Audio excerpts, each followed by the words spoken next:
Hey folks, welcome back. So it's time for the fourth installment of my series of incredibly long first impressions of Free League products. So this time we're looking at Coriolis, the Third Horizon. This is a space-based game that the creators themselves have dubbed kind of Arabian Nights in space. It's right there in the intro chapter. I don't know all that much about this game, except that, you know, the theme of it, that it's based on the Year Zero system, which is used in so many of their games, which I like a lot. And then it has a detailed space exploration and combat element, which I always enjoy in a sci-fi game. So I'm really looking forward to this one. I've had a quick flip through the PDFs, which were given to me immediately by Free League before the stuff actually shipped. And I like what I saw, but I haven't had enough time to really dig into it because I've had so much stuff arrived recently, plus work has been hell, you know, that sort of stuff. So we're kind of going to discover this together. The bit that I got from Free League in the bundle was this chunk here of stuff. So we've got the core rulebook. You can see a soft cover in there that is The Last Voyage of the Ghazali, which is a adventure that leads directly into the big epic campaign Mercy of the Icons. And the bundle includes the first two parts, Emissary Lost and The Last Cyclade. And then I got part 3, Wake of the Icons, on a nice discount thanks to the fine people of Zatu Games. So just to complete that set. There are a lot more books out there for this game, smaller supplements and softbacks and stuff. I haven't been able to track those down. I've heard that some people recommend the Atlas Compendium in particular as a good lore reference. So I'm going to keep my eye out for that one. But this is already enough stuff for me to deal with right now. And for my bank account, of course. And of course, we have the GM screen tucked away in the back here. But I'm going to define my usual order. And rather than looking at that first, we're going to start with the core, so we have a sense of what we're dealing with rules-wise. And then we'll look at the GM screen. And then we'll dig into the adventure stuff. Oh, and it came with a galaxy map as well, which is always handy. There's no starter set for this one, at least that I can find. There is a free quick start PDF you can download from the Free League website, plus character and ship sheets. It's always a good sign for me when a game has a separate sheet for your spaceship. It's always good. So do take a look at the quick start to get a sense of whether this is a game that would appeal to you. I really love the idea. I mean, you know, I'm a huge fan of Dune, where there's a lot of Arabian influence in the culture of the Fremen. And here they've taken that to the next level. The whole world is influenced by Middle Eastern culture, myths, and sort of religious background. So I'm really excited to see what that looks like. And it's a unique take on a future for humanity in space, where instead of, you know, the assumption in much of our media is that kind of Anglo-American culture dominates in the future of humanity. But here, it's the Middle East that dominates, and they produce their own new culture out there in the far reaches of outer space. So I think that's really, really cool. And it also is, you know, a bit more respectful of the fact that there are a lot of cultures in this world, and we don't know who's going to get out there first and really put their stamp on the interstellar world. So, you know, it's kind of cool to think of it in that way. So without further ado, let's pop open the core rulebook. So the game is based around this cluster of stars here. And as I understand it, these are all connected by portals, stargates if you like. Nobody really knows where those came from. And within the setting, there are these super powerful beings called icons, which are worshipped like gods. Whether they are gods or not, you know, the origin of the stargates are kind of left open for players to discover. I'm assuming that because the epic campaign, the three-parter of books called Mercy of the Icons, that we'll learn more about them and the gates through that adventure. But again, I mean, I haven't had the time to look at that adventure pack yet. So this is a big fat 388-page book, by the way. There's a lot in here. Got beautiful layout as always right from the beginning. So we've got an introductory chapter, we've got character building chapter, which is quite a few pages. Then skills, talents, combat rules, weapons and equipment, spaceships and star travel, which I'm looking forward to. The Third Horizon, so that's the kind of core concept of the game. The factions that are present in the world, the people of the horizon, Coriolis space station where a lot of politicking apparently takes place. The Kua system, an atlas of the Third Horizon, beast and jinn. That's pretty cool. And then there's a campaign as well. So how cool is that? And there's a nice little sort of intro here about how Coriolis was really the genesis of Free League, because in fact, one of the factions in Coriolis is called the Free League. So there you go. And look at this lovely kind of mosaic pattern, very reminiscent of what you might find in, you know, a mosque in the Middle East today. So it's clear that they've taken that influence to heart. Here we have a 2-page art spread with the Coriolis station. It's got that typical dark atmosphere that you get in a lot of Free League productions. And there's a quote here: Zenith heralded the dawn of a new era, and the horizon blossomed once again. 36 star system linked by fate and by the will of the icons wander together towards a brighter future. But as the emissaries arrived, the happy days drew to a close, and the dark between the stars slowly came creeping back. So that's an in-character quote from somebody. The dark between the stars is this concept that in the gaps between the human inhabited worlds, there's some kind of evil force at work, which in the intro they describe as kind of like the equivalent of, you know, satanic forces in a way, but in a sort of space-born form. So Coriolis in a nutshell here, as you can see right from the beginning, they brand it out as Arabian Nights in Space. It's inspired by Middle Eastern culture rather than the Western one, food, music, and fashion, as well as religion, philosophy, and literature. Most importantly, myths and folk tales from the Middle East deeply entwined with the spirit of the game world. The Third Horizon is a world where ancient myth meets high technology. So one of the key themes there is the conflict between the old versus the new. So there's been several waves of settlements. The Third Horizon is the most recent, and it's brought another conflict of culture and ideas of faith and so forth. Another big theme is the mysticism and icon worship. So worship of the icons permeates everything in Coriolis. The religion is the smallest common denominator for peoples of the Third Horizon. Faith is strongest with the first come, so that's the first wave of settlers, especially so amongst the ranks of the Church of the Icons and the Order of the Pariah.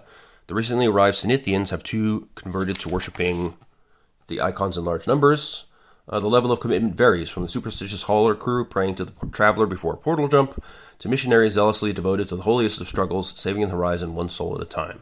And then they mention the dark between the stars, the unspeakable corrupting force at work in the intersection between civilization and the endless nothingness of space seems to be real. In Coriolis, the dark between the stars plays roughly the role of the devil in Earth's Christianity. So there you go. Then we get some stuff about the inspiration as well. So if you want to get an idea of the things you might do in such a world, I recommend you watch Firefly. So crew on a small freighter vessel. They say just trade the Western influence for Arabian Nights.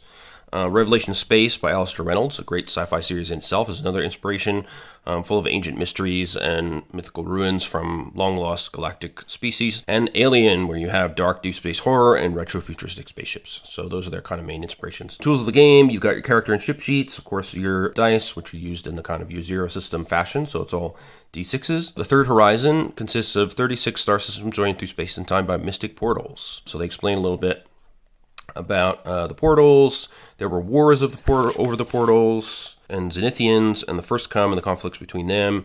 The center of the Third Horizon is the Kua system, where the space station Coriolis orbits the green jungles of the planet Kua. The system is also home to the burning hot planet Lubao, the acidified Gina, an asteroid belt, the gas giant Xena, the ice planet Surha, and farther out, an outer asteroid belt where only one of the 9 sectors is inhabited. Most of the system's inhabitants live on Kua. Therefore, many dwell close to an ancient wonder left behind by the portal builders, a gigantic monolith made habitable by the Zenithians, or in the industrial conglomerate that stretches along the planet's equator. Then there are all these different factions. So there's a council, which is a force for peace for peace and commerce between the factions. The council factions today are the Consortium, a group of powerful corporations, Zenithian hegemony, the descendants of the captain family aboard the Zenith, which was the first ship to arrive at the Horizon, I guess. Then we have the Free League, the Union of Free Traders, and what gave Free League Publishing its name. The Mercenaries of the Legion, the Secretive Draconites, the Divine Iconocrates of the Order of the Pariah, Alam's Temple with its courtesans and philosophers, and lastly the People's Church, the Church of the Icons. 2 additional factions are regarded, although they are not represented at the Council: the criminal network, the Syndicate, and the Nomads in the Nomad Federation. Tradition divides the Council into Zenithians, the first 4 factions mentioned above, and the First Come factions, the 4 latter. The Syndicate is usually considered Zenithian, and the Nomad Federation First Come. Then we have the Emissaries. So, from the depths of the gas giant Xena rose the faceless emissaries, specters from another world, icons, or portal builders. Theories about their origins are many. The emissaries demanded a seat at the council and got one. One of the emissaries claimed itself an incarnation of the icon of the Judge, to which the Order of the Pariah cried sacrilege, and Judge closed their home system to all travel. A new age of shadows and suspicion has dawned, and the peoples of the Horizon all wonder what is the true agenda of the emissaries. So, there's a lot of arena for adventure and conflict in this setting. And I've been given to understand that the lore is really deep. Look at the beautiful artwork, by the way. And that some things are deliberately left unclear, i.e. who are the border builders and stuff like that. And some people like that, some people don't. I think I prefer that because, it allows your game to kind of collaboratively decide what the answers to some of those questions are, or if they even have answers that are comprehensible. So before you start creating your PCs, you should collectively decide what kind of group your PCs make up. So you could be free traders, like smugglers, bulk haulers, couriers, and then your possible character concepts could be, negotiators, pilots, scientists, ship workers, like a deckhand or a dock worker. and a soldier or legionnaire. If you're a mercenary team, then you might have corsairs plundering careless free traders on lonely routes, or rebels fighting to free their people from oppression, or tactical teams providing whatever military operations factions might require. And in that sort of group, you would have soldiers as officers in rank, soldiers as legionnaires, trailblazers, so like a scout, fighter pilots, technicians and scientists, and operatives or spies. If you're explorers, so you're looking to check out the ruins and cool stuff, you can be prospectors looking for like valuable minerals. You could be colonists trying to claim new settlements, and you could be correspondents reporting the news that no one else dares to. And in that kind of group, you might want a scientist, archaeologist, a trailblazer as a prospector, technician or scientist, a freighter pilot, a trailblazer as a scout, or a data spider correspondent. So I guess that's the equivalent of a hacker in this setting, maybe. I don't know. You can also be agents. So these could be adjudicators, keeping the Coriolis station free from criminals, assassins, making sure the troublemakers disappear. That's kind of cool. Or detectives for hire. That would be fun. So then you need possible concepts like spies, scouts, officers, courtesans. So you're kind of manipulating people in the various meetings that are happening aboard the Coriolis. And the data spider. So you're looking through old archives, digging up secret information, so forth. You can be pilgrims, so you're trying to visit holy sites, visiting the Dome of the Icons on Coriolis, the Leaning Prayer Tower on Algol, etc. So this kind of group concept could be used for hands, which are traveling workers taking jobs wherever they can be found, traveling circuses made up of entertainers and performers, or space nomads perpetually trudging the starry void. So then you would need somebody who is a preacher or missionary, maybe a negotiator as a diplomat, a ship worker to be a deckhand on the ship, artist, which would be in the kind of courtesan category, or a negotiator. And your PCs will begin with a spaceship as well. So after you decide your group concept, then you pick a spaceship that makes most sense, and there's a whole chapter on that. Your most logical choice would be a ship suited to your group concept. Nothing prevents you from picking one with entirely different qualities. You could also choose to design your ship from scratch using the ship construction rules in Chapter 7. Wow, cool. And similar to Traveler, you can begin the game not entirely owning your own spacecraft. So as you begin playing, your collective debt will be 50% of the ship's original value. Who you owe money to is up to you to decide. It could be to your patron, some other NPC, or maybe your nemesis. Whoever you owe the money to will expect regular payments from you. Estimate 5% of the total debt per year in monthly payments. So right from the start, you have a very good reason that you make enough money, which is called burr, B-I-R-R, I don't know. I'm going to say burr, to keep your ship flying. So the debt, like in Traveler, it's a reason for you to immediately start picking up jobs wherever you can, paying down that debt so you can actually own your spacecraft completely and get your patron off your back. Then when you create your group, you pick one of your talents connected to your group concept, described in Chapter 4. I really like this. So you start with like a group discussion of what kind of game you want to have. Pick a concept that fits that, and then you get additional talents and ships that fit that concept as well. So let's see. As a group, pick a patron from your group concept list below. So you could have concepts, patrons from the free traders, or as a nemesis, you could have the mercenaries. Think of examples of different people who might be your patron and or nemesis in that case. You can have the explorers or the agents or the pilgrims. Each of these has a list of possible patrons and or nemesis that would fit that kind of group concept. Then, after you've done all that, then you actually work on your own character. So you pick a background, origin, which star system you come from, and whether you're of the first come or a Zenithian. What's your upbringing? So are you from a remote colony in a jungle or a ruined metropolis? Did you grow up as a nomad? What was your life like as you were growing up? And that affects your attribute, skill, and reputation score. Not everyone in the Horizon is a normal human. Some are biosculpted. So these humanites are often found in primitive tribes on distant planets. Common folk view them as subhuman and dirty, but they're usually superbly fitted to life in the environment they were designed for. That's interesting. Then it's time to figure out what you've done with your life up to this point. So that's your character concept.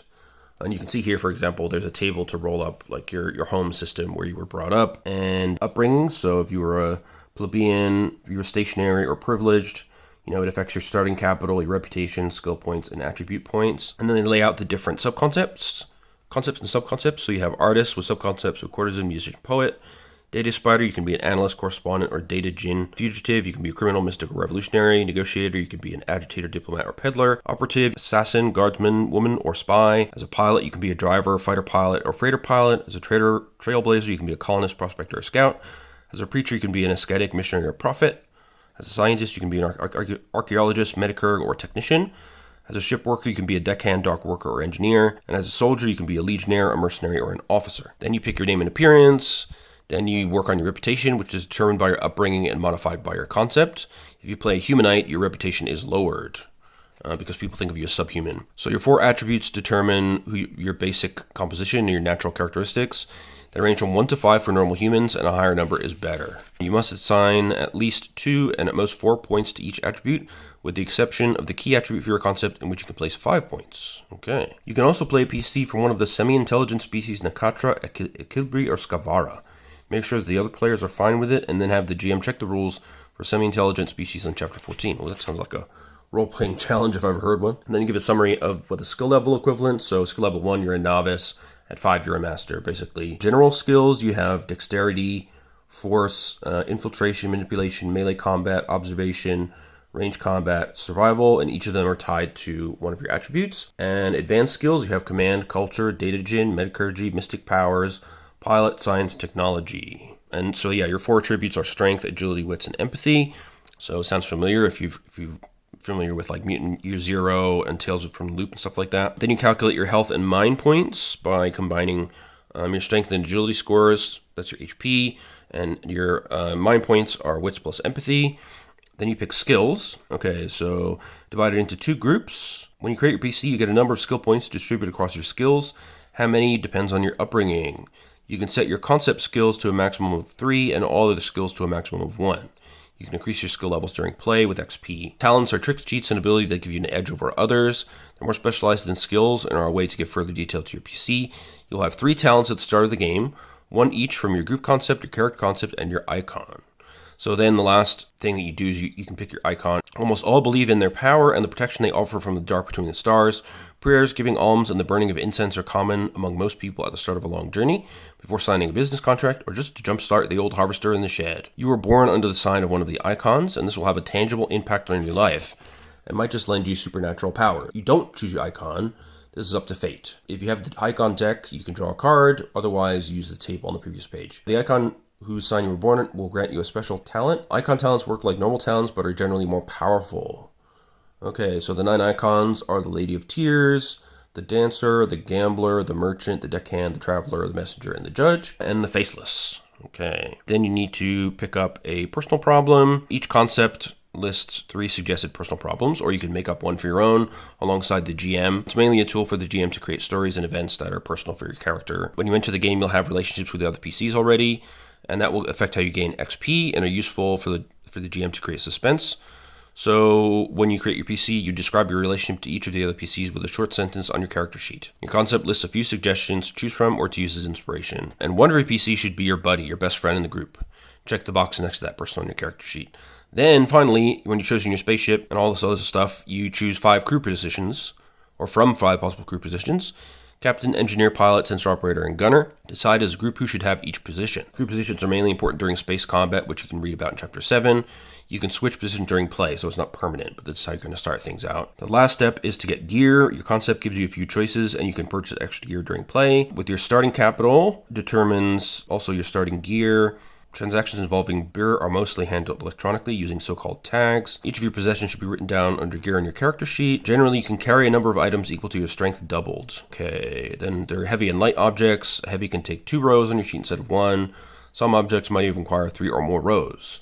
Some objects are light, so you can have 2 light items on 1 row on your sheet. Tiny objects, they don't affect your encumbrance at all. The item can be concealed in a closed fist, it's tiny. They must be written down even if they don't weigh you down. If you're over encumbered, like you carry more than your normal load, which is your strength doubled, you can temporarily do that, but you have to roll the force skill each time you attempt to move any long distance. If you fail the roll, you must either let go of what you're carrying or stop where you are. Wow, okay, so there's a lot going on here. Improving your character, you can use XP to do that, of course. At the end of the session, you should have a debrief, and for each of the questions you can answer yes to, you get 1 XP. So did you participate? You get 1 just for showing up. Did you overcome a challenge or help your crew to reach the current goal? Did you put yourself or your crew at risk because of your personal problem?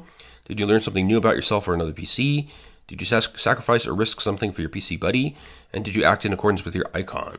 The GM will have their last say on how many XP each PC gets, but let everyone speak their mind. Then you mark your XP in the checkbox. After they've been handed out, you're free to change relationships with the other PCs. When you've gathered 5 XP, you can take an advance, either increasing a skill level by 1 or learning a new talent.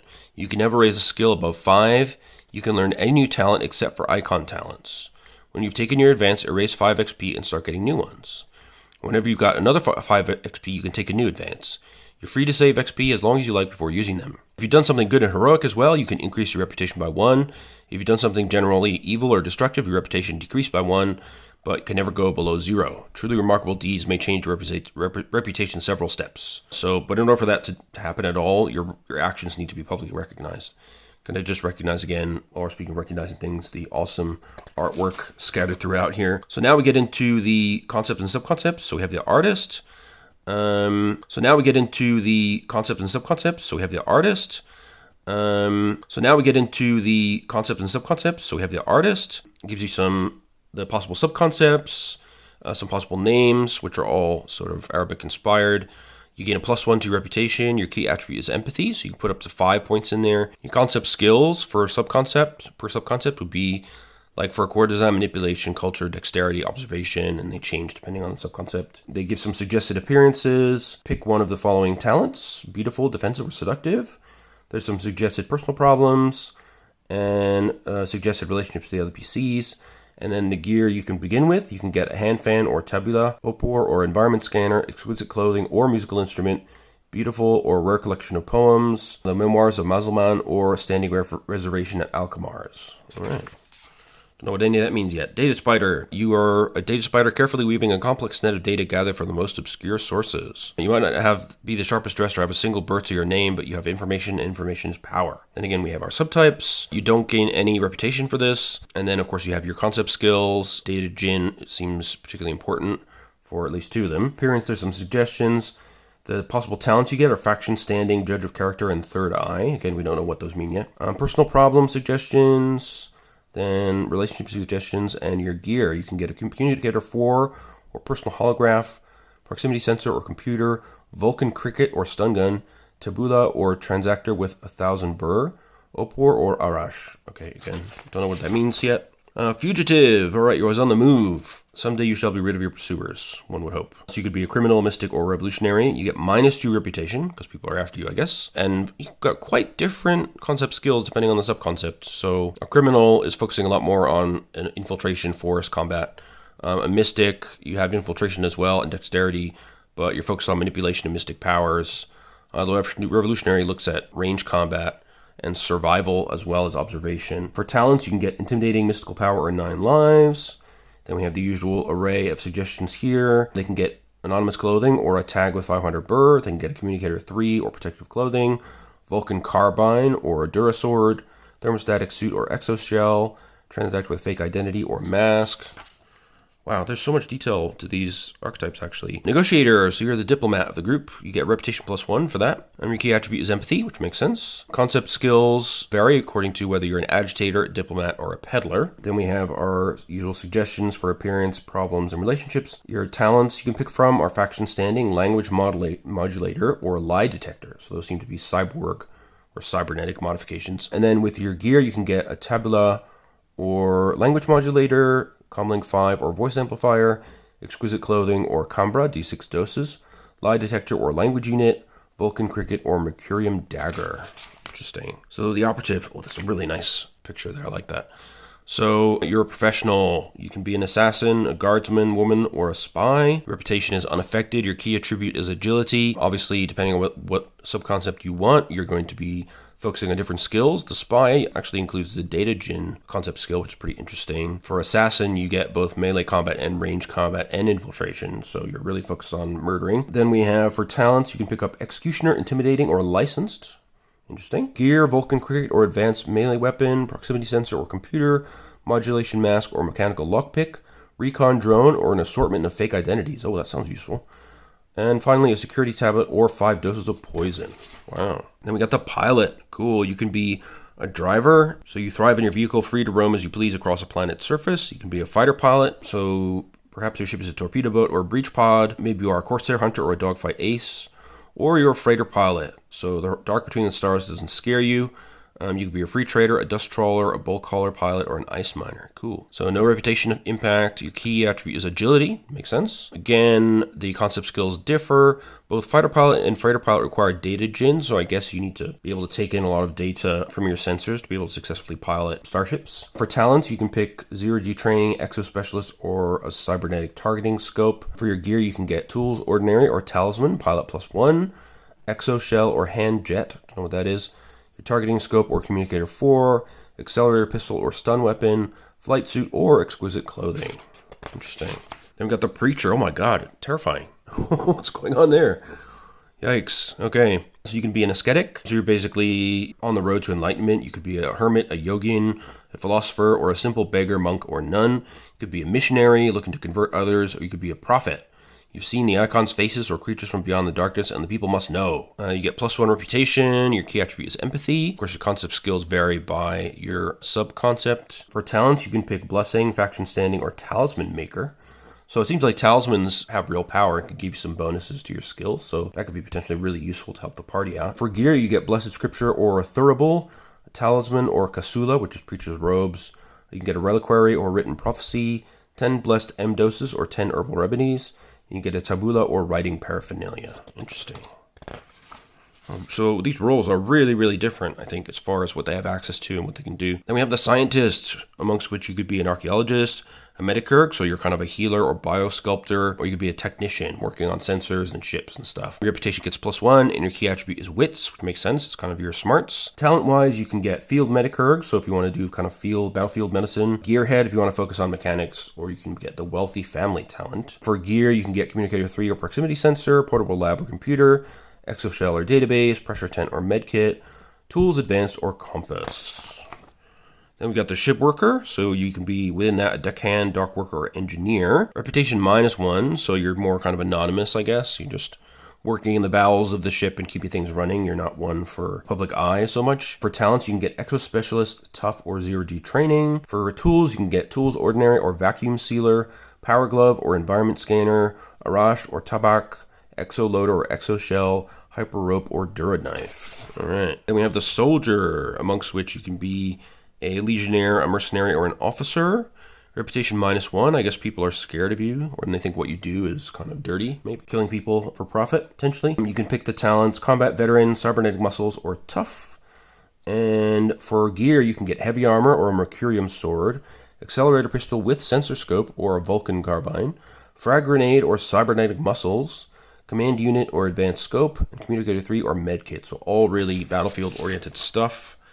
They've got the trailblazer, who's kind of the scout. You can be a colonist, prospector, or the scout. Reputation is ±0, and you can choose the talents weatherproof, which seems to be a cybernetic thing, 9 lives, or rugged. For gear, you can get recon drone or communicator 5, dura axe or Vulcan carbine, 5 M doses or database, weatherproof, cyborg thing or exoshell, environment scanner, or a compass. All right. So those are all the archetypes and sub-concepts. Then we get into skills. Okay. So again, we've got 2 kinds of skills, general and advanced. When you roll dice, 6s mean success. You can always test a general skill, even if your skill level is 0. Simply roll a number of dice equal to the corresponding attribute only. To use an advanced skill, however, your skill level must be at least 1, otherwise you can't roll at all. So these skills you can try just by using your ability score, even if you don't have a level in the skill, whereas here you must have experience in the skill to try. So you can't pull mystic powers out of nowhere or learn to pilot when you've never piloted before. Levels of success. Okay, so if you roll 3 or more 6s, you achieve a critical success. Each skill lists its own results corresponding to your level of success later in the chapter. Some skills like range combat, melee combat, and pilot allow for bonus effects to be bought using your extra 6s if you rolled more than 1. These effects and how many 6s they cost are described in Chapter 5 and Chapter 7. If you roll no 6s, something goes wrong. The only thing the GM cannot say is nothing happens. Failure should always have consequences. Okay. In combat, however, the GM doesn't have to give that consequence. So an attack missing is usually enough, and now your enemy can retaliate. They can, of course, penalize you with extra consequences if you do really bad on your roll. And praying to the icons. So when your need is most dire, you can pray to the icons for help. That means you get to re-roll all dice not showing 6s, and which icon you pray to depends on the skill you just tested. Prayer doesn't count towards your action and takes no time. You just open yourself up to the energy of the icons, but it doesn't come without risk. Okay. You can only pray once for each roll. If you make time for preparatory prayers to a specific icon before lunging into the fray, you get a +1 modifier to rerolls when you pray to that same icon anytime later during the session. If the prayer takes place in a chapel, your modifier becomes +2, which is in effect for the rest of the session, but only when you pray to that specific icon. So there's a backlash because the universe strives toward balance. If you use the power of the icons to help you, you will sooner or later suffer the backlash, something represented in the game by darkness points, DP. Every time you play the icons for a reroll, the GM gets 1 DP, and he can use these against you. Okay, so he can use those to do things like reroll a skill roll for the NPC, give the NPC initiative, so they break the turn order and react before her slot in the turn, and the GM chooses when. They can cause the PC to run out of ammo. They can cause the PC firearm to jam. That costs 3 DP, and NPCs can perform reactive actions in combat, or they can have you as PC drop an important possession. That costs 3 DP. They can call reinforcements, and it costs between 1 and 3 depending on their reinforcements. They can put an innocent bystander in danger for 2 DP. They can have your personal problem affect you in a manner the GM chooses for 1 DP. Something dangerous in the environment suddenly affects them, like collapsing beams or a landslide. It costs 1 to 3 DP depending on the level of danger. A PC is suddenly struck with temporary dark madness. More details in Chapter 14. Costs 1 to 3 DP. Certain talents or abilities can be activated by NPCs or creatures using DP. Wow, that's interesting. As a rule, you only have 1 chance at succeeding with an action when you roll the dice and pray to your icon. You can't take another shot at doing the exact same thing. You have to change your approach or wait for the circumstances to change in some tangible way. Another PC could attempt to succeed where you failed, though. In combat, the GM should be more permissive. You can keep attacking the same enemy turn after turn, as long as you describe what you do differently to up your chances. You can also get modifiers, so each plus modifier means you get an extra die. A minus modifier means you roll less die. And there can be several modifiers acting at once, in which case you add them all together and determine the result of the final. If you get a +2 and a -1, you end up with a +1. Oh, the lovely table of success chance. I love that. We saw that in Tales from the Loop as well. So then we have a bit about difficulty. We use the difficulty modifiers here. So if something's really easy, you can get a +3 modifier. It's child play. Effortless +2, easy +1. Normal is just no modifier. Demanding -1, hard -2, insane -3. Okay. You can also get help from others if a PC or NPC with at least level 1 in the skill you're about to test can help you. For each person helping you get a +1, you get another die. That's cool. But it's a maximum of 3 people can help with 1 roll, so the highest modifier is +3. Okay. Helping someone perform a slow action counts as a slow action for you as well. Helping someone with a normal or fast action counts as a normal action for you, so that's in combat. Command skill can be used for more effective assistance. So a commander provides a modifier equal to the number of 6s on her command roll. So if you follow her orders, then you can get potentially a massive... NPCs can help each other just like PCs. Can't help each other if you're acting simultaneously. Sometimes you have to beat an enemy's roll with opposed rolls. So you have to roll more 6s than your opponent. Okay, sometimes you and your opponent will test different skills, sometimes the same. Only you, the attacker, can pray to the icons on an opposed roll. Interesting. Opposed rolls are always used when you roll for manipulation or infiltration, and when someone uses these skills against you. The GM can also call for an opposed roll when he deems it appropriate, for example, force versus force to resolve some arm wrestling. In combat, an opposed roll only counts as an action for you, not for your opponent. So then we got some details on the general skills. I won't go through all these, but they give you an idea of what could happen with failure, a limited success, which is 1 to 2 6s, or critical success, which is 3 or more. And then we have the same for advanced skills. So culture, empathy, data gen. Again, you get different ideas for what can happen with failure, limited success, or critical success. The exception is command, because it's kind of a different thing. The number of 6s that you get is the bonus the other person gets for following your orders. Interesting point here, don't roll to spot hidden objects, secret doors, or clues. If you describe to the GM that you're searching the correct spot, he should let you find it if it can be found at all. So it's kind of like the gumshoe system. You don't have a spot hidden roll like you have in Call of Cthulhu. If there's a clue and you're looking in the right place, you'll get it automatically. That's pretty cool. Understanding artifacts. Okay, so you must pass a science test to understand how to use artifacts when you find them. If you fail, you must gather more information or wait for another PC or the GM to explain the object to you. Okay. Then we have talents. Well, it's quite a lovely scene there. Everybody in fancy traditional dress of some kind. So starting talents, you have your group talents, icon talents, general talents, humanite talents, cybernetic implants, bionic sculpts, and mystical powers. A lot of different types here. So we start with group talents. So I won't go through the details of these, but basically you have 3 choices for each of the kind of group archetypes. Free traders, mercenaries, agents, explorers, or pilgrims. So as a random example, if you are a group of mercenaries and you choose the situational awareness talent, then you always know your surroundings and get a +2 to observation when testing it to discover an ambush. So that's really handy. Icon talents are quite powerful, but you can't choose them. You're born under the sign of an icon. You get that talent, and they can't be learned during play. Icon talents can be used once per session, and each use gives the GM 1 DP. So, like for the Lady of Tears, you can get back up after having been broken by damage or stress. and are immediately restored to 1 HP or MP. Alternatively, you can choose to ignore the effects of a critical injury when you suffer one. Dancer's talent lets you evade an incoming attack, taking no damage. You can choose to activate the talent after a successful attack roll, but before you roll any cover or armor dice. Wow. So yeah, these are pretty powerful. Then we have general talents. So these are things like Blessing. You can bless another PC, giving her a +3 to 1 action. The GM gets 1 DP per use. Combat Veteran, you can make your initiative roll with 2 dice. Field Medicurg, you know the delicate art of stopping a bleeding wound. You get +2 to Medicurgy when treating someone who is about to die from a critical injury. Talent has no effect on stress. If you're licensed, you have the proper license to buy restricted gear and weapons. Oh, that's cool. Machine Gunner, basically you ignore the first 1 when rolling for automatic fire. Okay. Firing a weapon with a high capacity feature, you get to ignore the first 2 ones. Okay, so we need to know something about auto fire to make sense of that one. But yeah, lots of cool general talents. Then we have 3 possible talents for Humanites. They cannot be learned. They're unique to Humanites, so you can have the ability to transmit and receive pheromones. Pheromones make others obey you, so you get a +2 to manipulation, 1 use per session. You're resistant, so you can endure extreme weather and other natural hazards. You can combine resistant with rugged for a total armor rating of 9 against natural damage. Wow. Base of this is that it counts as armor with an armor of 6 against natural damage.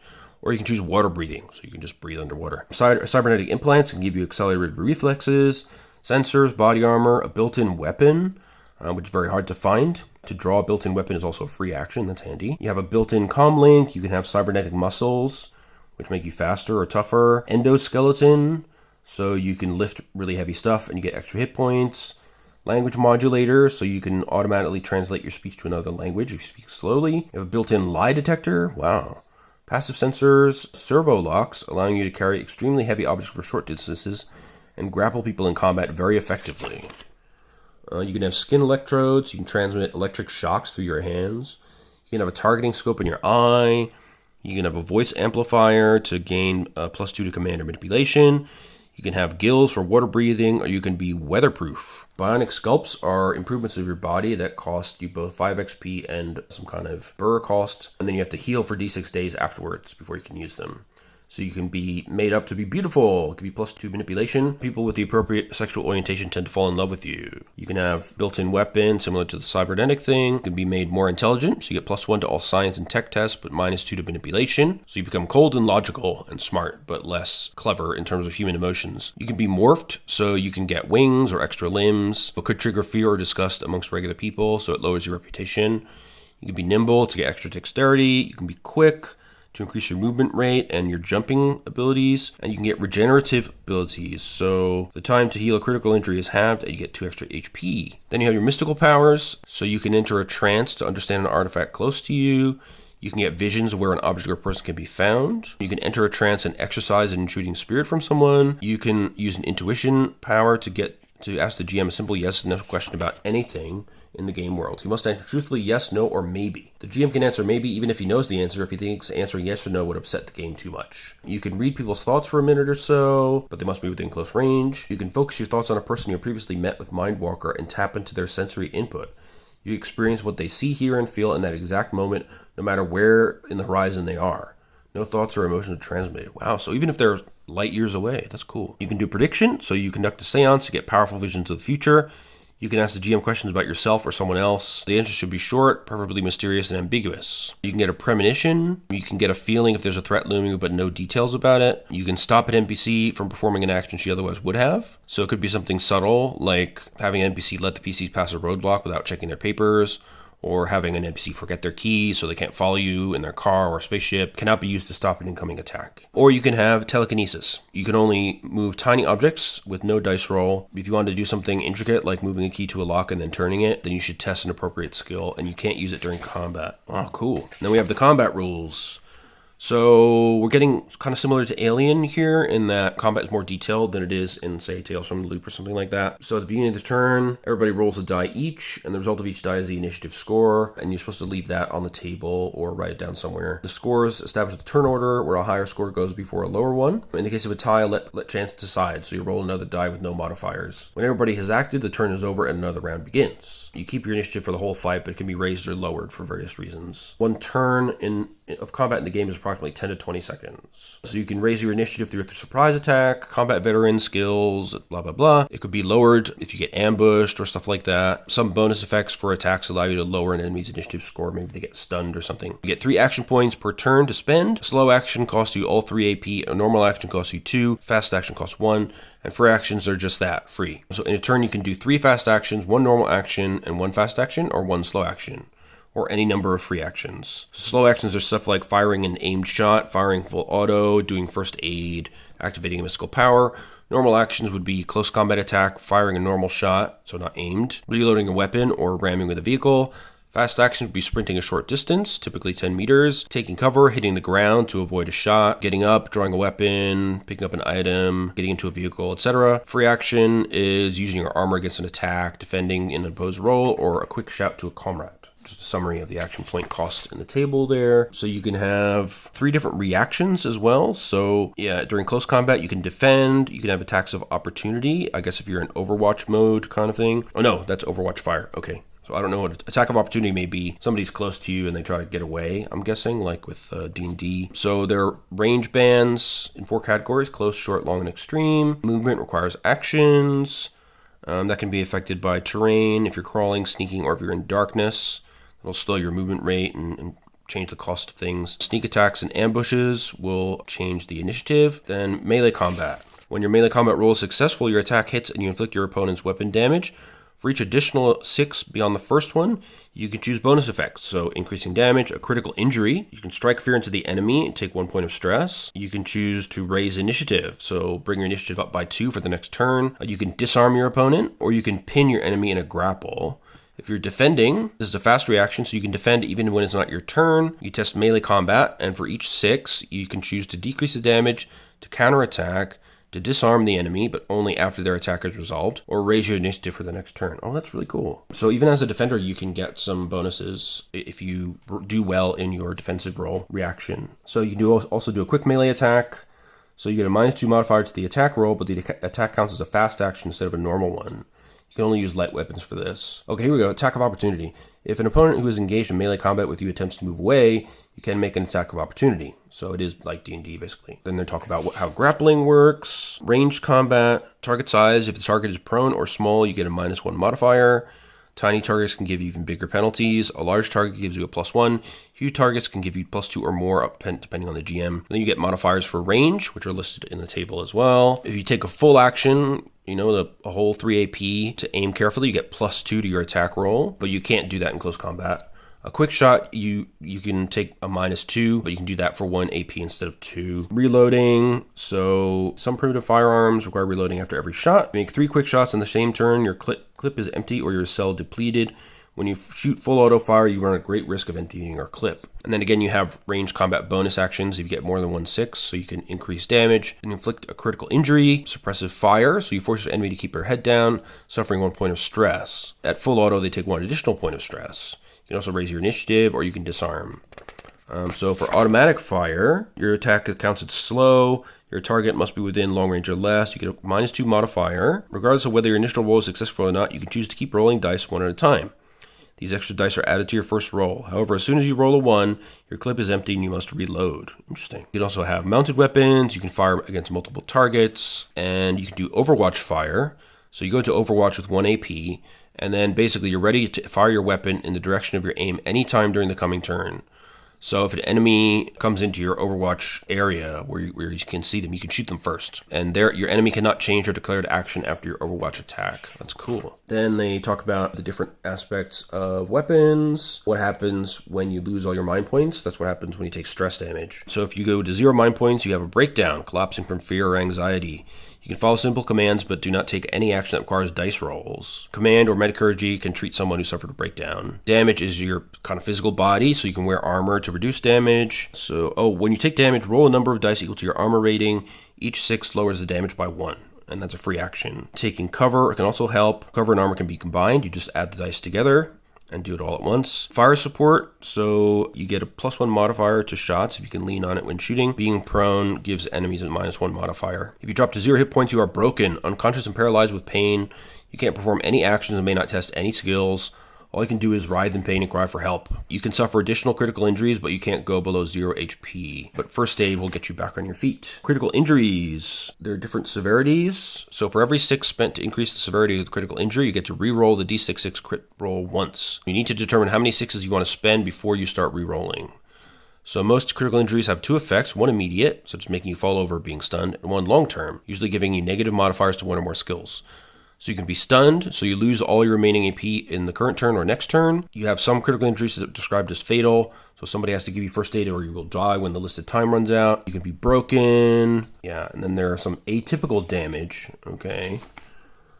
So here's the critical injuries. Again, similar to aliens. So they range from getting disoriented, sprained wrist, broken toes, teeth knocked out, and then you start getting fatal injuries at 36. So punctured lung, lacerated kidneys, broken spine, broken neck, pierced intestines, and then you get all kinds of descriptions of what happens. So the short-term and the long-term effects. Yeah, and so the more 6s you spend, the more times you can re-roll on the table, over and above. So if you roll range combat and you get, say, 4 6s somehow, you could roll 3 times on this table and pick the best result, which is pretty brutal. So atypical damage is stuff like falling, drowning, or fire, explosions, hunger and thirst, cold, vacuum, radiation, and then we have some vehicle descriptions. If you don't have at least level 1 in pilot, you don't get to roll for it and fail the test automatically, okay? Because it's an advanced skill. And here's some sample basic vehicles. So an armored grav bike, crawler or band loader. Vehicles in combat can ram enemies and they suffer damage just like people. Yeah, and then we have some weapons and equipment. So gear, cost of living and expenses. Everyday items is stuff like Arash. So this is a strong stimulant with pain-relieving properties. -1 to all skill tests, okay. Hydrogen cells for refueling. Clothing, communicators. So one type is personal, short range. A communicator for longer distances up to 50 kilometers is 2. Long range communicator up to 100 kilometers is 3. Communicator 4 can communicate up to orbit, so it has to be carried in a harness. Wow. And the communicator 5 is the strongest one available, reaching anywhere within the system and with delay times that comes with it, which are, according to light speed, basically. So it could be up to a few minutes to at most an hour. You can also have a pulse function, so you collect all the data in a message and transmit it in a short burst, making it harder to intercept, triangulate, and decrypt. Pulse function is a restricted technology. Cool. Then you have computers, holographs, can transmit and receive holographic messages. You can have a personal one for short range, and short, long, orbit system and pulse variants exist, both the ranges and cost increases equivalent to communicators. And then we have sort of the costs for a certain type of lifestyle. So this is your daily kind of maintenance cost. Cost for type of food, drink, and entertainment you can engage in. Cost of everyday items. So the bonus, they might give you the cost in burr, the weight. So most of them are tiny. There's a few that are normal or heavy. And the tech tier. Okay. Cambra, the drug that introduces a state of euphoria, making the user charismatic and happy, +1 to manipulation. But then you have a bad hangover the next day, and you get 2 points of stress per use. You get a language unit, which allows you to translate stuff. You can get a library database, usually to a specific narrow topic, and it can be used to gain a bonus to science or culture, between +1 and +3, depending on how narrow the subject is. You can have modulators, so you can copy objects, basically. Nanotechnological representation of real objects. You can have musical instruments, which can help you with manipulation if used for entertainment. Opor is synthetic Arash, stronger and more addictive, powerful high, and -1 to all skills, or -2 to all skills. You can have proxy helmets, which allow you to experience other people's recorded brain activity. Wow. Proxy trips are picked up from the street, and they can become addictive. They're always very strong. Tabak is a mild stimulant, rolled up and ground up to be smoked in a hookah. Certain parts is dried, rolled, and smoked directly, or used to brew a bitter and soothing tea. Tabula is a tablet operated by hand using ornate stylus pens. A tag is what you use for information or storing burr, your currency. You can get talismans. Blessed talisman grants a +1 modifier to 1 dice roll. Transactor is a personal ID card. You can get a voice amplifier. Oh, here we have some examples of clothes in the Third Horizon. So we have mercenary here, a courtesan here, a peddler, criminal, stevedore, archaeologist, pilot, and soldier in kaftan. That's cool. Metacurgical technology, so these are all the various things you can use to heal yourself. Herbal remedies, M-dose, so they are called life insurance or first aid in soldier slang. An M-dose should be used together with a med kit on its own. It only gives +1 to metacurgy. Okay, you can have P-dose, more potent but hard to come by. You In a mind-enhancing narcotics, you can have a Spider Doctor, which is an autonomous field medic unit with a spider-like design, with Wits 5 and Metacurgy 3 and a full Trauma Kit. Trauma Kit is an advanced version of the Med Kit, gives a +3 to all Metacurgy rolls. Regular Med Kit gives a +2. You can have a state-of-the-art Trauma Lab, which gives +4 or +5 when treating critical injuries. Wow. Then you have tools and repairs, so that's stuff for your spaceships. Tools, ordinary, tools, advanced, vacuum sealers to close holes in your hull, workshops of various different types. Survival and colonization stuff, so artificial gills for water breathing. Cartograph basically transmits a 3D map of everything within short range before they impact. Binoculars, tents for living outside, diving gear, emergency flares, etc. Filter masks to prevent poisonous atmosphere.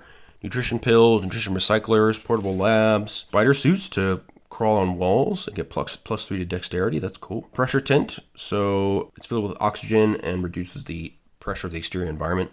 Survival mask, so it filters out harmful substances from the atmosphere. Thermostatic suit to avoid extreme temperatures. Then you can have vehicles, gravcrafts, crawlers, etc. You can get drones for recon. Exo shell, so that's what you wear in the vacuum, like a space suit. Ground loaders, jetpacks, awesome. Remote control module, so that allows for remote control of a vehicle within extreme range by testing the Datagen skill. You can have a water jet. You can have a chameleon suit for recon and infiltration. A fiber scope, so you can scout out a building through vent shafts or to look around a corner. You can have lie detectors, mechanical lockpicks, proximity sensors. For weapons gear, you can have advanced scopes. Command units, so used by your leader to issue commands.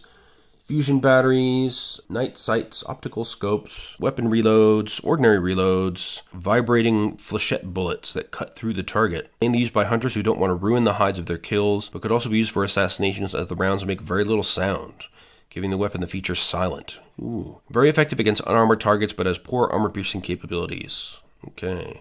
Safer to use on board a spaceship than regular Vulcan rounds. +1 to range combat, but all targets get a +2 to their armor. Interesting. You also have sensor scopes, signal jammers to try and jam such things. Now we got some really cool looking weapons. We've got Vulcan weapons fire tiny rockets with explosive heads. They have low recoil to enable steady automatic fire. They're common everywhere in the horizon. Then we have accelerated weapons. They use magnetic acceleration, so they're like Gauss rifles in other settings. They are almost recoil-free, but they have a low rate of fire, but excellent precision. Some have a silent mode, but this limits their capacity to pierce armor. They're harder to copy, unlike the Vulcan guns. Special accelerator weapons. We have thermal weapons. They fire a slug of superheated matter, which means they need a huge amount of energy. The battery must be carried as a backpack. Okay, then you have stun weapons, which use powerful electrical pulses, very effective over short distances, available as an add-on to all thermal weapons and as separate weapons. Then you have primitive range weapons like blowpipes, bows, long rifles, blah, blah, blah. Then you have explosives, missiles, and grenade launchers. Huge list of stuff here. Gives you their bonus, any effect on initiative, base damage, the crit cost, their range limitations, special features, tech level, cost. Continuing on to this page, we've got a bunch of different types of grenades, stun, smoke, sensor smoke, frag, concussion, inferno, thermal, and thermobaric. Wow. Then we have different types of breach charges to blow open doors or blow up bridges and stuff. Melee weapons, so you have power weapons that have hydraulic pistons that activate on impact for increased damage. Stun weapons deliver powerful electrical shocks in addition to the damage from the blow. Then you have mercurium weapons, where liquid metals in the hilt of a weapon are activated in form of blade. So it's kind of like a lightsaber, but it's liquid metal instead of a beam of plasma or laser type stuff. That's cool. Then you have different kinds of armor, from heavy primitive armor and heavy primitive armor, ordinary armor. So that's built to protect against common weapon types and based on Armonite. Heavier models have extra carbide plating and Duralite reinforcements in sensitive areas. You can have exoshells, which are spacesuits, be armored as well. You can have advanced armor, so ablative pads that dissipate energy when hit by high power attacks. Battle exos. So these are exoskeleton with reinforced servos plus a standard suit of heavy armor. And it's vacuum proof as well. And a superconductive mesh helps spread out thermal attacks. Wow. So then we have a list of melee weapons on the facing page. And then we have a list of the armor and shields. And then a list of all the different possible weapon features and what they mean in mechanical terms as well as armor. And again, how reloads are kind of abstracted in the system. Then we have our cybernetics and bionics. They're treated as both talents and gear, so they cost you both XP and Burr. and they require a healing time after the process. And while you're healing, you have a -2 to all skill tests. These are restricted advanced technology, so not quite so easy to come by. You need a specialist, either for the implants or the bionic sculpts. Now we get into spaceships. Ooh, that's a beautiful looking ship. And it's got that kind of mosaic pattern on it as well. Each culture has their own tradition for spacecraft construction. First come shipbuilders, construct elegant craft with soft flowing silhouettes, while the Darko Stocks and other Zenithian builders tend to put function before form, their ships all sharp angles and massive hulls. I mean, if you're traveling in space, shape doesn't really matter, right? There's no... it's not going to create drag or anything. So travel between systems is via the portals. Travel between 2 portals in the system takes about 1 day. And preparations before the jump also take about a day. The jump itself is instantaneous. Bulk haulers are the highest priority for portal stations and are cleared to jump straight away. And there's more details about portal jumps. Jumping blind. So if you don't do any calculation beforehand, you get an unassisted pilot test at -3 modifier. That sounds bad. But if you're really desperate, maybe that's what you need to do. You have to deal with fees, convoys, etc. Jump modifiers. If you pray and sacrifice for 4 hours, you get a +1. If you have a chapel on board, you get a +1. If you have an anointed priest on board, you get a +2. Praying really does work in Coriolis. So in terms of spacecraft themselves, we have class, which is a measure of size from 1 to 5, 1 being the smallest. Modules indicates how many optional modules the ship can hold, but beyond the 3 required modules of bridge, reactor, and graviton projector. Energy points is a measure of the strength of the reactor, how much energy there is to distribute between different functions. Hull points is the physical damage. Maneuverability is agility. Signature is how difficult the ship is to detect by others. Armor works the same as with people. Speed is used to calculate travel times in number of days by dividing the distance in astronomical units by the ship's speed. Okay. Cost is the base price without any features or extra modules. You can also create your own ship. So you decide what kind of spaceship you need, determine its class and origin shipyard, pick a ship problem, pick modules, pick 3 features, modify the ship's game stat, and then calculate the group's debt. To make your ship more unique, you should give it a problem, such as faulty thrusters. They can be cursed. The icons have turned the gaze away from the ship, making portal jumps and longer travel dangerous. You get -1 when rolling for a portal jump, and space travel counts as 1 danger level higher. Wow. Oh, also, there's different shipyards which have different specialities. So they will change the price, but you'll get some bonuses and some malices depending on which shipyard you choose for different types of ship. And then here's some examples of ship types. Over here we've got system shuttles, torpedo ships, light freighters, gunships, assault ships, mining ships, repurposed space stations, even passenger ships. The ones with stars next to them have pre-made ship plans available, so those would be later in the book, I guess. And then each class, they gain bonuses or malices to their maneuver, different amounts of modules they can carry, different amounts of energy points, hit points, signature, which is the modifier to your opponent's attack roll, their armor and speed. So, I mean, it adds another layer of complexity to have a separate ship, where you need to mark all this stuff down and a separate ship combat system, but it seems pretty close in functionality to person-to-person combat. I mean, you've got the additions of potentially a lot of modules if you're dealing with bigger ships, so that could make things a bit more complicated. But, the User Zero system is made to be quick and straightforward, so I think it should be much quicker than it could be in some other games that I could mention. There's some more examples of ship problems. You have your 3 required modules, and then you have others that can be fitted depending on space available on the ship. Then we have required modules, so the bridge houses the station of the captain, the pilot, and the sensor operator. The reactor, of course, each ship class has its own reactor size, which generates a certain number of EP. And then your graviton projector is ejecting gravitons that push against nearby gravity fields, propelling the spaceship forward. The graviton flow can be directed in different directions, enabling the ship to maneuver. The exhaust stream can cause gravitational phenomena. Gravity closest to the projector exhaust is severely increased, followed by dangerously violent shifts in the gravity farther away. The area around a craft about to take off is generally cleared out in advance, and the pilot will slowly turn up the projector. Wow, so it's quite dangerous to be caught in the exhaust of a ship. Optional modules, you can have a salvage station to get cool stuff from wrecks. You can have a docking station to dock with other ships or spacecraft. You can have a hangar to get smaller ships aboard yours if you have a larger class of ship. You can have more cabins for crew or passengers, so small coffin-like compartments, standard passenger cabins, 3x2 meters, tiny. Or you can have suites with enormous bed and spaces for hygiene and recreation. You can also get a chapel, which gives you jump bonuses. Then we get cargo hold. You can get med labs, escape pods, mining stations, service stations, smuggler stash, a stasis hold. Yeah, so a stasis hold is where you need to go to cryogenic sleep. Without stasis, portal jumps are basically suicide, or at the very least a one-way ticket to chronic hyper madness. Stasis is sometimes also used during long interplanetary ships. You can have a torpedo and mine system, different weapon systems, workshop, which gives a bonus to tech rolls. And there's a lot of different types of weapon systems.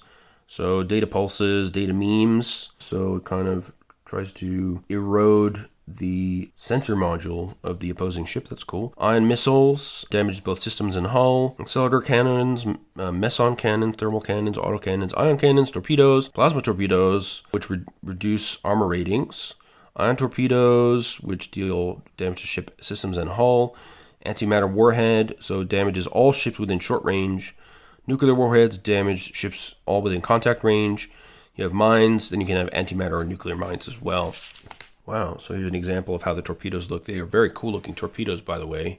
Very artsy in design. And that's an example of an ion missile, which is pretty cool as well. Then we have summaries of the different possible features you can add to the ship and the cost increase as a result. And as well, you have your weapon systems data here. So the bonus they grant, range, damage, crit, tech, and cost, and then any special effects as well.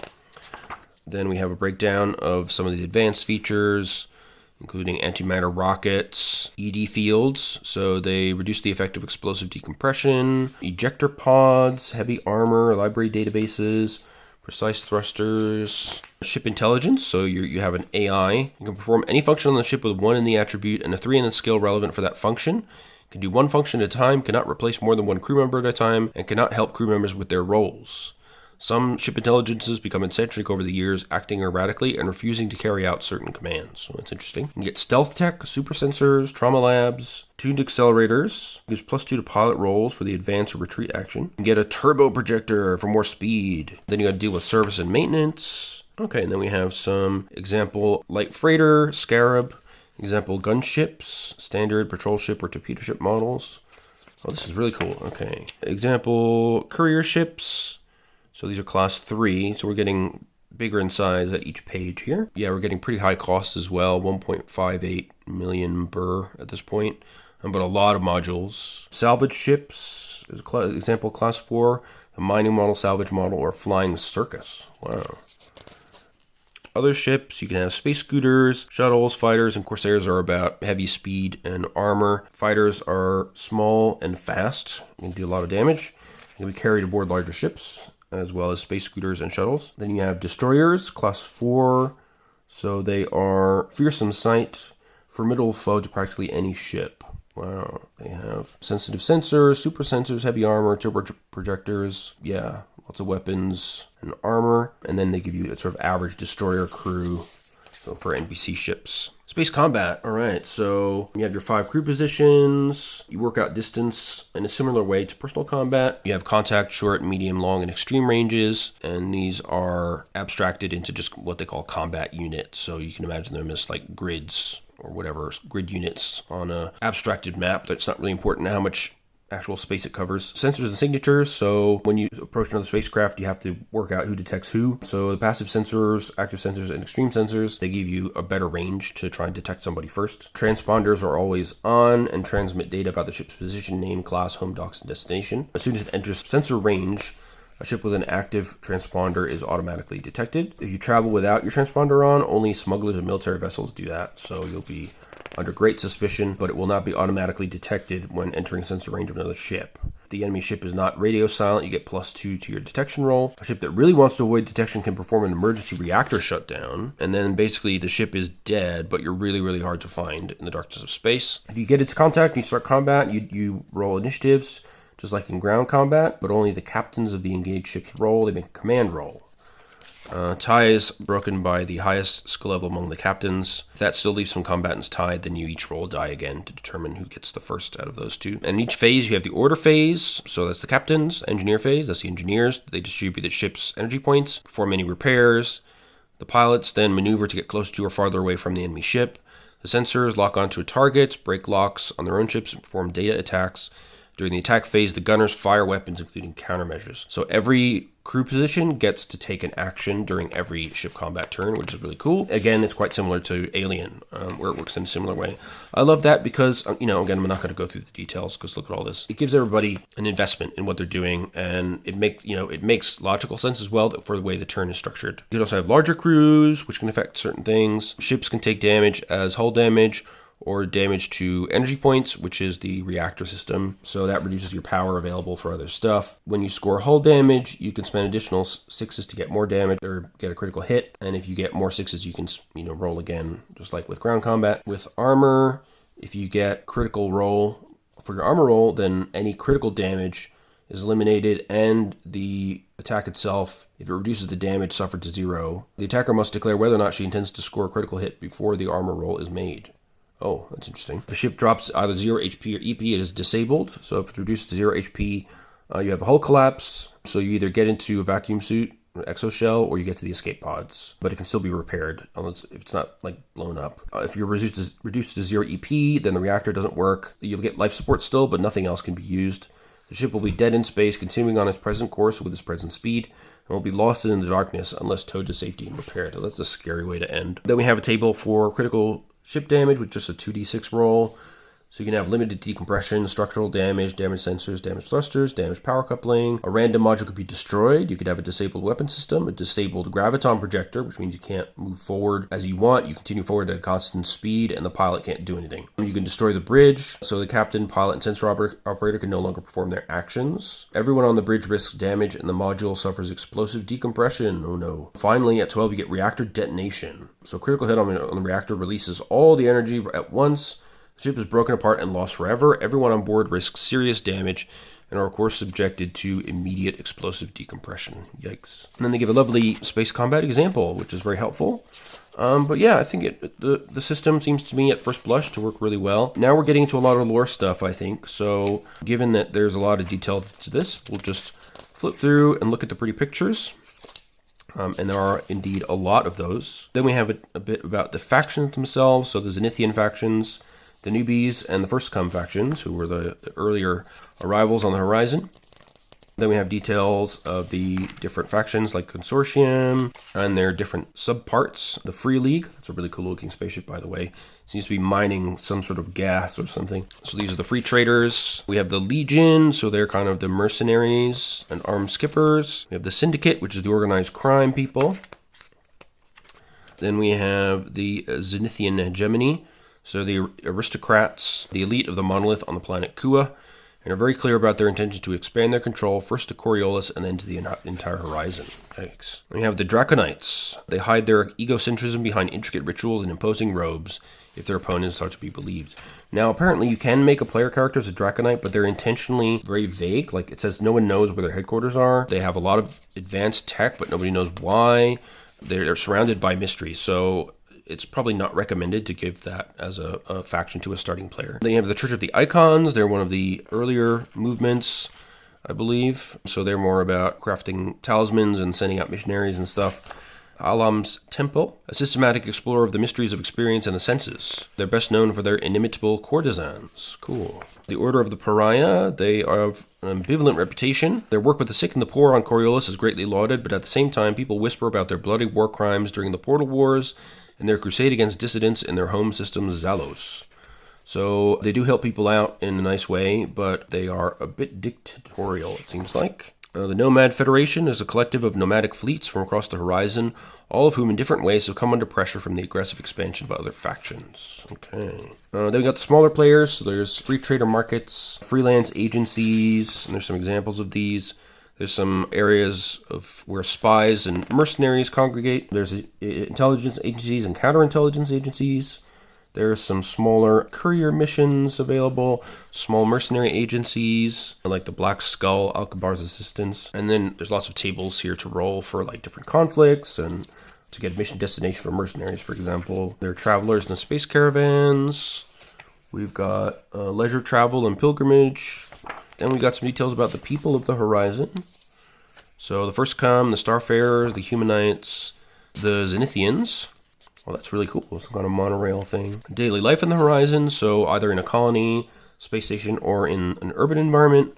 And then we have sort of everyday technology for people, travel and spaceships, communication, terminals, and the net, news, and couriers. So the bulletin is kind of the main way of delivering news in the Third Horizon. And then culture, so music and song that people like, literature and storytelling, holographic, proxy, and pictorial media, holidays and celebrations. And then we have details about the 9 icons. So the messenger, the gambler. We've got a representation of each one. The deckhand, the merchant, the judge, the traveler, the lady of tears, and the faceless one. I mean, this is kind of a big part of the setting, so I don't want to get into all that stuff here. The rise of the Church of the Icons has changed the way they're worshipped in the horizon. Okay, so there are various sacred rites you can perform, various chapels and holy sites, and the frequency that you can perform different sacred rites for each icon. Then we have the troublesome emissary. Okay, so that was referred to earlier, where the emissaries came out from the gas giant and claimed that they were related to the icons in some way. Different factions have different degrees of faith, and that differs as well from the faith of the everyday people. Superstition is common. Spirits and myths are common. Jinn are thought to be unpredictable spirits full of tricks. They show up as mirages, whirlwinds, or a shimmering form in the air, but are said to be able to take human form, or even the form of snakes or winged creatures. Not all of them are evil, some can be helpful. There are also stories about dark arts, sorcery. Wow. And then we have a whole chapter on Coriolis, jewel and beating heart of the horizon, cradle and holy shrine of the Zenithian civilization. So this is an absolutely massive spaceship. We've got a population of 521,000 permanent residents, and temporary residence permits are around 189,000. Then details on its history, the different parts. So the spaceport, around the ring, the promenade, familiar for your DS9 fans out there. But look at the size of this promenade. It's massive. There are livestock and pets available. There's a souk, a great free trader market. All kinds of markets along the promenade. There's some tables for rolling for encounters in the different parts of the ring. Then you have the core, which is mainly where commerce happens. But there's also administrative functions and a rich life of culture and entertainment. So the entertainment district is called the Mulukad, a potpourri of shady alleys and old buildings with restaurants, cantinas, bars, and gambling dens. There's a stadium, an amphitheater, Little Horizon blocks, so they hold vendors with exotic delicacies, and home to a lot of smugglers. There's the headquarters of the Coriolis Guard and the Judicators, who try to keep law and order on Coriolis, and the legendary Dome of the Icons, filled with preachers and prophets. And here we see the Dome of the Icons itself. Very cool. We've got the Student District, if you want wild parties and daring japes. The University District, all the faction-run schools and academies are there. The Garden of Seekers, a collection of many miniature landscapes in a small space. There are landscapes from all across the horizon. Interesting. So kind of a show of unity of sorts. Then we have the Sanatorium. So this is... anyone is welcome, but is mainly poor people who are patients here as a privileged to employ private physicians. So this is the basically Good Samaritans taking care of the poor. Then you have the Spire. So there's more open space, more light, and less people here than in the ring or in the core. There's Alkemar's restaurant, is legendary across the horizon. As you recall, one of the benefits, one of the archetypes could get was a permanent table at Alkemar's. Then we have a man-made lake. We've got an arboretum, all kinds of entertainment complexes, the Palace of the Council. We've got the cellars, the sewers, the aqueducts, the net. So it's a fragile construction, a strange jumble of light and dark shapes against the starlight. A steady stream of spaceships come and go, and as one comes closer, the enormity of the net becomes clear. So it's a wild and unpredictable mess of tons of metal and explosive fuel. A disaster of epic proportions is waiting to happen. Okay. There's a lot of traffic and weird stuff hanging about the station then. Then we have their government. So you have the governor, the council of factions, the popular assembly, bureaucracy, the Coriolis Guard, and the Judicators. We've got the courts, how crime is dealt with in different parts, and various fun facts about Coriolis. Then we talk about the Kua system, where Coriolis is located. So we have Kua, the star, the portals around it. We've got the different planets. Here's Kua, around which Coriolis orbits. Then we have the asteroid belt, the gas giant Xene, Surha, looks like a Saturn kind of analog, and then the Rimward Breach, where very little is inhabited. Basically just pilgrims and entrepreneurs hanging out there. And we've got some decent details about each world. That's pretty cool. Yeah, page for each. A separate page for the monolith on Kua as well, which has its own kind of substrata of the elite, and they are represented in the Council of Factions. Then we have Xene, the gas giant, 10 times the size of Kua, Its surface ravaged by enormous storms. It's a good place for mineral mining, and then it's also where the emissaries came from. Then we have Surha, least hospitable planet. So it's got ice storms beating down on endless tundra, a poisonous atmosphere, and extreme cold. One of the few planets in the Ku system that has never been colonized, as the cost is too high and the rewards too little. Then the Rimward Breach. So we have an independent space station out there. Yeah, so there's some low-intensity conflict between the nomad swarms and prospector clans. Then we have the Atlas of the Third Horizon in general. So the routes of the horizon, different routes through the portals, and then a little bit about each of the other systems in the Third Horizon. I imagine these get expanded in the supplements and also in the Mercy of the Icons adventure path as well. And we have Beasts and Jinn. Wow. So we've got the semi-intelligent species, which again can be PCs if the GM agrees and the other players agree. We have some beasts of the horizon. So these are alien creatures that you might find, such as biosculpted combat beasts, biosculpted predators, a sculpted derivative of dromedaries, so camels, I think. And some of these are not biosculpted, but they're actually native to certain planets. Terrifying water beasts called the Nahang, paddle-like feet and spikes on his back. Red sun ants. Doesn't sound great. Then we have the Uharu beast.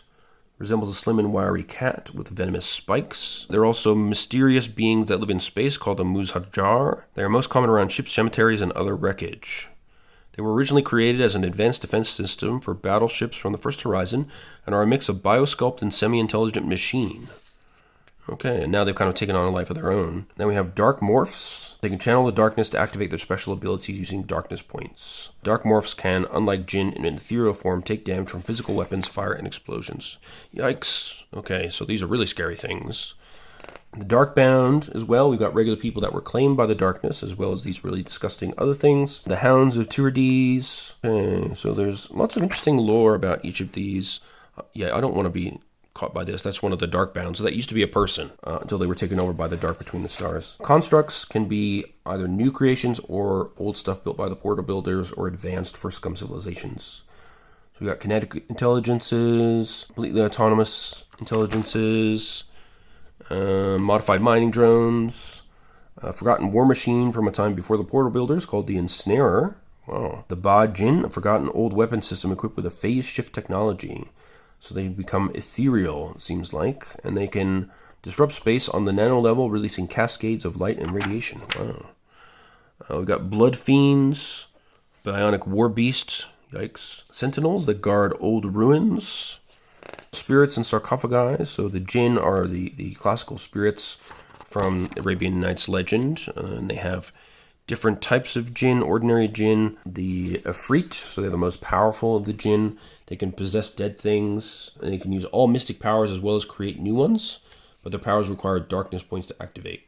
The sarcophagi are completely ethereal, only taking physical form when they feed on the cadavers of their victims. They live in the jungles of Kua or in the darkness of space. In the flesh, they look like black shadows with silhouettes that are part vulture, part human, and part reptile, not unlike a Biara. They use their powers to drive their victims crazy by sowing discord, hate, and madness. Yikes. They've got diseases and mind memes. Great. So there's so many ways to die in this game. And then we have some ideas about campaigning. Your job as the GM, how to use darkness points, feeding on PC's personal problems, the danger of the natural environment, the danger of the void of space, and yeah, we've got some intro adventures, and then we've got deck plans. Excellent. So how many of these do we have?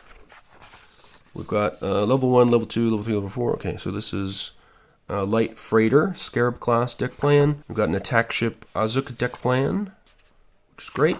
We've got a deck plan for a courier ship Oryx class, and a deck plan for a salvage ship, which is, we're getting more levels here because we're getting bigger. Deck plan for a space station. Not, Coriolis sized, but more like normal sized.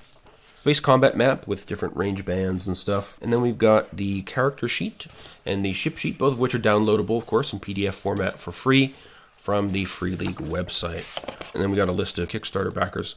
So, yeah, that video was a hell of a lot longer than I thought it was going to be.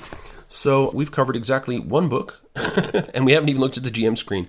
So look forward to Free League unboxing part 5, I guess, where we'll look at, hopefully, at least a few of these other bits. I'm not going to go into a lot of detail on the campaign so as not to be spoilery, but at least look at the GM screen, you know, the map and other bonus stuff that I got in the bundle. So yeah, thanks for your patience. I hope that was useful for those of you who are curious about the game. I think it looks gorgeous. It looks like there's a ton of variety in character creation and ship creation. You know, lots of cool stuff you can do in that world. Plenty of ready-made conflict and interesting stuff is available. So if you're interested in the Arabian Nights in space, give it a look. And of course, it's got that standard Free League beautiful printing and binding qualities. So you can rest assured they're up to their usual standards. In the meantime, stay safe, keep well, and hope to see you in the next video where we look at the rest of this massive stack of stuff. All right, take care and bye-bye.